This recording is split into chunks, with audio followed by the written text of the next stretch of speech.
수렵 체질민들은 보통 뭐 사냥을 한 번 하면 적어도 한 10km를 달린다고 합니다. 이빨을 도구로 사용했던 것 같아요. 소위 말하는 수컷 경쟁에 필요합니다. 우리가 씹을 필요가 점점 줄어들게 되는 거예요. 이 사면발이 이가 인간의 원래 이가 아닌 것 같다는 추정을 했고, 생긴 것부터 닮았어요. 어느 순간 고릴라로부터 이가 왔을 것이다.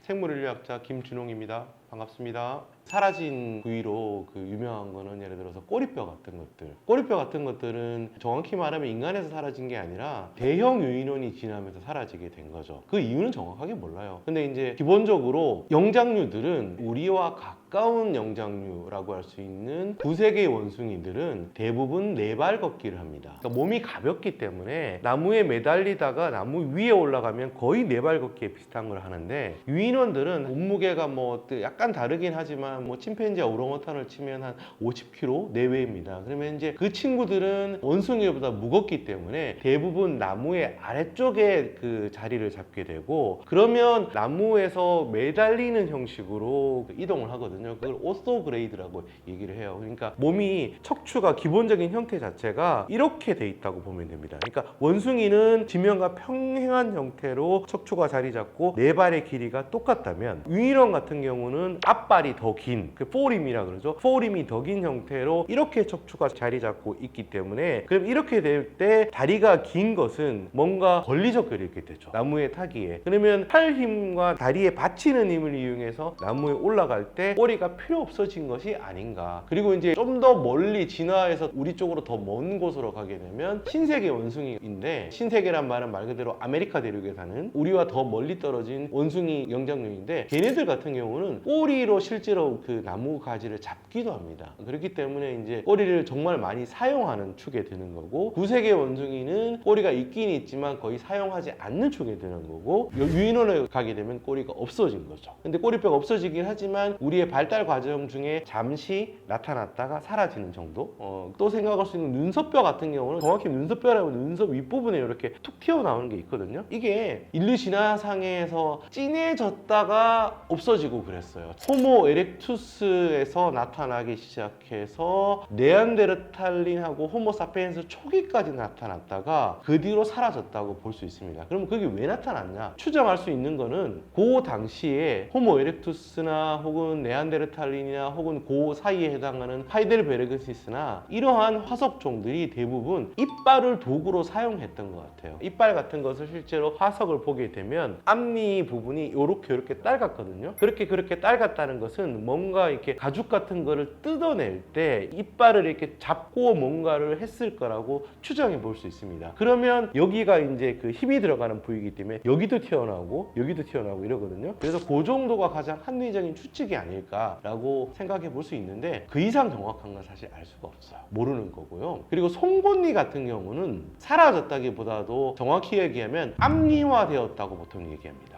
앞니화 되었다는 얘기는 앞니와 모양이 거의 구분이 안 갈 정도로 바뀌었다는 거죠. 그렇게 바뀌었다는 거는 송곳니에 소용이 없어졌다는 거예요. 그럼 송곳니가 왜 필요하냐? 영장류 같은 경우는 대부분 소위 말하는 수컷 경쟁에 필요합니다. 그러니까 수컷끼리 경쟁하기 위해서 자기들끼리 지위 경쟁할 때 위협의 용도라든가 혹은 싸움의 용도라든가 그렇게 하게 되면 이제 송곳니가 필요하게 된 것이고, 그래서 그것이 대부분 수컷에만 드러나요. 암컷은 그게 드러나긴 하는데 덜 드러납니다. 그래서 그거를 좀 전문적인 용어로 성적 이형성이라고 하거든요. 수컷이 암컷에 비해서 몸집도 더 크고 싸움에 유리한 청년들이 많아져서 실제로 암컷을 차지하기 위한 경쟁에서 유리한 어떤 도구로 송곳니가 있었는데, 그것이 인류에서는 점점점 성적 이형성이 줄어들면서 송곳니가 앞니와 거의 비슷해졌다는 거죠. 그리고 또 다른 이유를 하나 더 들자면, 인간의 이빨이라는 것은 뭐 여러 가지 어떤 진화의 경로를 거치지만 전반적으로 후기로 가면 갈수록 약간 맷돌화됩니다. 그러니까 침팬지가 주로 먹는 음식이 과일이라면 침팬지와 인간이 공통조상을 공유하기 때문에 그 공통조상도 침팬지와 거의 비슷하다고 추정할 수 있는데, 건데, 그러면 이제 그 공통조상은 과일을 주로 먹었기 때문에 사과를 생각해 보면 앞니가 이렇게 삽처럼 생긴 게 아무래도 사과를 베어 먹기에 좋은 거죠. 그리고 나서 이제 대충 씹으면 이제 넘어가는 건데, 인간이 먹는 것은 좀 더 그거보다 거친 뭐 뿌리 식물이라든가 뭐 이런 것을 주로 먹었기 때문에 좀 더 거친, 그러니까 섬유질이 많이 된 것을 먹었기 때문에 이렇게 입의 저작 작용이 좀 더 다른 방식으로 작용을 했고, 그때 이제 송곳니가 긴 것이 걸고치게 되는 거죠. 그러다 보니까 송곳니가 줄어들고요. 그리고 이제 그와 함께 같이 사라지게 되는 것이 이제 주둥이가 점점점 들어가요. 일반적으로 계속 들어가는 건 아닌데 들어갔다 나왔다 그러는데, 그래도 거칠게 얘기하면 일주일하사 내내 주둥이가 점점 들어간다는 얘기는 시각이 더 중요해지고 후각이 덜 중요해지고 씹는 것이 외부에 맡겨진다는 거죠. 맡겨진다는 얘기는 인류가 석기를 사용하고, 그리고 추정상 최고 오래된 시간으로는 한 150만 년 전부터 불을 사용해서 요리를 해먹게 되게 되면 우리가 씹을 필요가 점점 줄어들게 되는 거예요. 그러니까 예를 들어서 우리가 칼질을 해서 먹기 좋도록 작용을 하는 거고, 지금은 산업화돼서 더 가공식품 같은 경우는 씹기가 편하도록 나오잖아요. 그렇기 때문에 더 씹을 필요가 없게 되는 거죠. 그렇게 되면서부터 치아의 공간이 사라지다 보니까 호모 에렉투스부터 실제로 상리가 이제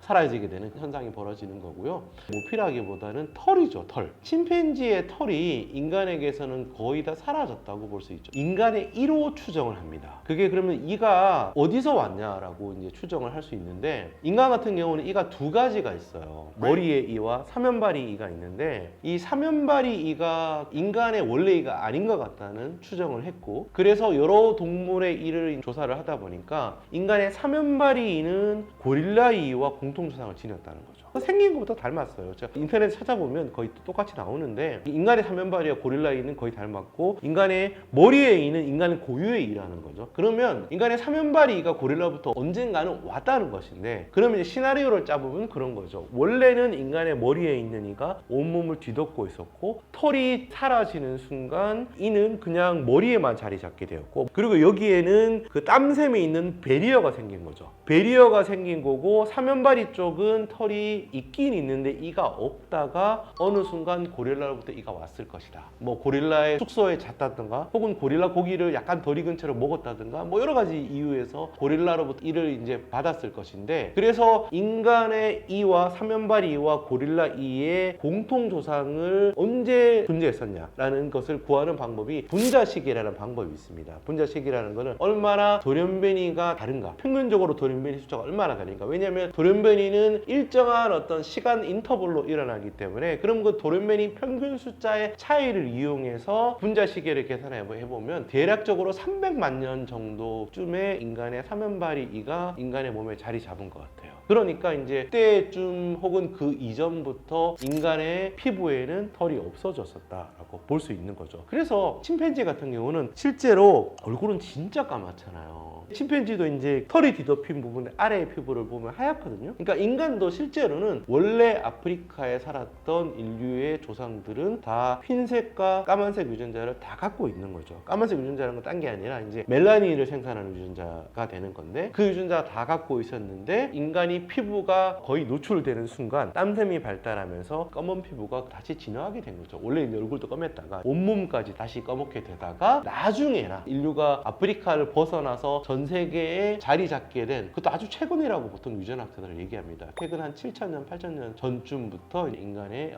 피부에 하얀색이 진화하게 된 거죠. 인간 같은 경우에는 발로 뭘 잡을 수가 없잖아요. 그거는 두 발 걷기 때문이다라고 볼 수 있죠. 인간의 두 발 걷기 양식이라는 거는 기본적으로 메커니즘적으로 얘기하면 뭐 무릎도 이렇게 다르고 뭐 다 여러 가지 다르지만 약간 공학적인 부분이고, 발만 얘기를 하자면 발 같은 경우는 기본적으로 발등으로 땅에 먼저 닿은 다음에, 그리고 아치로 힘을 전달함과 동시에 충격을 흡수하고, 그리고 가장 마지막에 엄지발가락으로 푸시오프를 하는, 그러면 이제 그때 제일 중요한 역할을 하는 게 세 가지가 되는 거죠. 뒤꿈치와, 그리고 여기에 아치에 해당되는 부분과, 그리고 가장 마지막에 미는 엄지발가락. 그러면 이제 엄지발가락이 밀어야 되는 역할을 하게 되고 더 굵어지게 되기 때문에 기본적으로 다른 유인원들과는 달리 엄지발가락이 잡는 역할을 못하게 되는 거예요. 그러면서 잡는 기능이 사라지게 되는 거죠. 거죠. 그렇기 때문에 나무 타기 능력도 있긴 있었을 것인데 많이 사라져 있을 것이다 라고 볼 수 있는 거고요. 그리고 긴 팔은 그렇게 어렵지 않은 게, 팔이 긴 것은 기본적으로 땅에 자리 잡았을 때 유인원들 같은 경우는 척추가 아까 이렇게 돼 있다 그랬잖아요. 이렇게 돼 있기 때문에 비례상으로 팔이 길 수밖에 없어요. 근데 인간 같은 경우는 이렇게 서 있기 때문에 두발 걷기를 한다는 얘기는 기본적으로 팔보다는 이 다리가, 팔의 길이는 크게 중요하지 않은데 정말 중요한 거는 다리가 컴파스가 되기 때문에 다리가 긴 게 중요합니다. 그러면 다리가 길어지면서 긴 것이 크게 무리가 되진 않지만 걸리적거리게 되는 거죠. 그렇죠? 그렇기 때문에 팔이 짧아졌다라고 볼 수 있는 거죠. 그렇기 때문에 팔 다리 비례가 다리가 약간 더 긴 쪽으로, 기본적으로 지구상에 사는 어떤 사람이든 다리가 팔의 길이보다 20% 정도 더 깁니다. 다리가